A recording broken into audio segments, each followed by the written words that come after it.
नमस्कार शेतकरी मित्रांनो। तर मित्रांनो, आजच्या या व्हिडिओमध्ये तुम्हाला सांगणार आहे, जर तुम्ही फिरस्ती शेळी पालन करत असाल, अर्ध बंदिस्त करत असाल, पूर्णतः बंदिस्त करत असाल, तर बघा सर्वच शेळ्यांना एक ही अडचण येत असते। शेळ्यांना थोडंफार जर हुकसूक झाली किंवा काही खाण्यापिण्यात जर बदल पडला किंवा खुराक कमी जास्त झाला किंवा थोडं जास्त देण्यात आला तर शेळ्या काय करतात, फुगतात। तर बघा असंच एक आपली शेळी फुगलेली आहे। तर काय होतं मित्रांनो, आपण थोडंसं खुराक गिराक जास्त दिला किंवा एक बाय चान्स आपल्या बंदिस्त असेल त्याच्यामध्ये शेळ्या सुद्धा सुटतात आणि आपलं खुराकचं जे एक स्टॉक असेल त्याच्यामध्ये सुद्धा शेळ्या जाऊन काही वेळेस खात असतात किंवा बाय चान्स थोडंसं एक लक्ष नाही दिलं की सुटली गिटली बाय चान्स, तर ते खुराक गिराक जास्त जर खाण्यात आला तर मग या अशा अडचणी आपल्याला बघायला मिळत असतात। तर बघा ही जी शेळी आहे मित्रांनो, तर ही शेळी एक फिरस्तीमध्ये ज्या टायमाला आपण काल याला तुरीच्या तुम्हाला एक मागच्या व्हिडिओमध्ये खूप व्हिडिओमध्ये सांगितलं, आता तुरीचे एक क्षेत्र 35-35 40-40 एकर आमच्या इकडे एक रिकामे होत असतात आणि रोयामुळे एक भरपूर असा तूर त्याच्यामध्ये पडलेली असती। तर एक शेळ्यांना किती खायचं, कोणतीही जात असू द्या शेळ्याची, शेळ्यांना किती खायचं काय, तर त्यांना काही लिमिट नसते बरं का।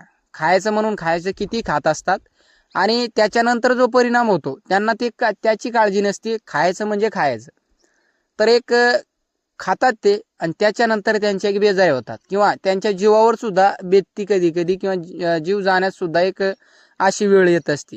तर आता जी शेळी बघताय तुम्ही, तर बघा आपण काल याला चारलाही दिवसभर, त्याच्यानंतर त्याने शेंगा खाल्ल्या आणि सकाळी सकाळी जसं आपण यांना चारण्यासाठी पुन्हा सोडल्या, तर शेडवरती काय लक्ष जास्त दिलं नाही आपण याच्यावरती। पण ही जे एक सुटली मित्रांनो, तर थोडंसं एक लांबवरती पाणी आहे तिथं जाऊन एक पाणी पिली, तर त्याच्यानंतर सतत शेळी बसायला लागली, उठायला लागली, तर ही शेळी ओरडायला लागली। तर बघा याच्या एक पोटामध्ये खूप त्रास व्हायला लागला आणि शेळी बघा, शेळी जर फुगली तर त्याचं काय होत असतंय, त्याचा एक श्वास त्यांना घेता येत नाही। जसं जसं एक त्यांचं पोट जास्तीत जास्त फुगत असतो त्यांना श्वास घेतला जात नाही किंवा श्वास घेता येत नाही। तर त्याच्यामुळे काय होतंय, त्यांची एक मरतणूक शेळ्यांची होऊ शकते। आता बघू शकता मोठी शेळी आहे, पण ही जर शेडवरती असती तर याचा आपण चांगल्या पद्धतीने उपाय केला असता। ते जास्त आपण वाढीव खर्च शेळीपालनामध्ये करत नसतो, तुम्हाला वेळोवेळी आपण सांगत असतो की एक जुगाडू पद्धतीचे काम किंवा एक पूर्वीचे जे आपले एक आजोबा पजोबा करत असतील तशाच पद्धतीने आपण एक अशा पद्धतीने काम करत असतो। शेळीपालनामध्ये जास्तीत जास्त कमीत कमी खर्च करत असतो आणि एक जुगाडू काम किंवा शेळी एक चांगली झाली पाहिजे तशा पद्धतीने मी काम करत असतो शेळीपालनामध्ये। बघा आता ही शेळी तशीच आहे, पण याच्या मागे आता एक शेळीपासून थोडं लांब आहे, थोडं ती ट्रीटमेंट वेगळी केली असती। आता ही जी आहे तर हे फक्त आता शेळ्याचा एक जीव वाचवण्यासाठी आपण एक केलेलं आहे आणि हे तुम्हाला सांगण्याचा मुद्दा म्हणजे तुम्ही कोणतं शेळीपालन करत असाल, फिरस्ती करत असाल, तर एक शेळ्या आपण काय जवळजवळ चारत नसतो, थोडा लांबवरतीच असतो शेडपासून।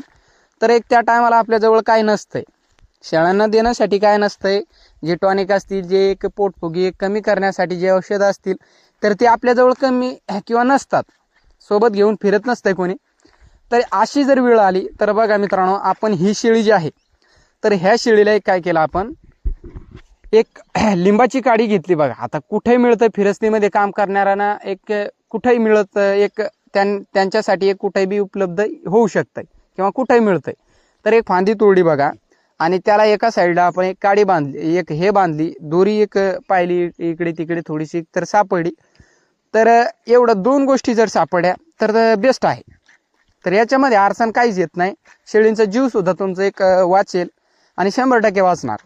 याच्यामध्ये बघा एक काडी आपण एक त्यांच्या तोंडामध्ये एक चांगल्या पद्धतीने बांधली, म्हणजे जेणेकरून इकडे तिकडे सरकायला नाही पाहिजे, शेळ्यांचे एक दाताखाली आपली जी दोरी बांधली ती यायला नाही पाहिजे, मग शेळ्या दोरी सुद्धा ती कट करत असतात। तर मित्रांनो आता एक दोरीगिरी बांधलेली आहे, बघू शकता तुमच्या डोळ्याने, सतत शेळी त्याला एक चावत असते आणि हे चावल्यामुळे काय होत असते बघा, शेळी रवंत करते त्या टायमाला त्याचं एक चालू असते, तोंड थोडंसं उघडतंय, त्याच्यामुळे काय होत असतं, जे पोटामध्ये गॅस आहे शेळ्याचं ते एक बाहेर निघत असते। तर बघा आता जे गॅस आहे तर हे बाहेर कशामुळे निघतंय, ज्यामुळे आपण एक लिंबाची काडी बांधली ती एक कडू असते आणि त्याला शेळी एक सतत सतत सतत सतत तोंडात असल्यामुळे ही जाते याला एक काही सहन होत नसतंय, तर त्याच्या एक तोंडात गुंतल्यामुळे ती एक सतत सतत त्याला एक चावत असते, तोडण्याचा प्रयत्न करत असते।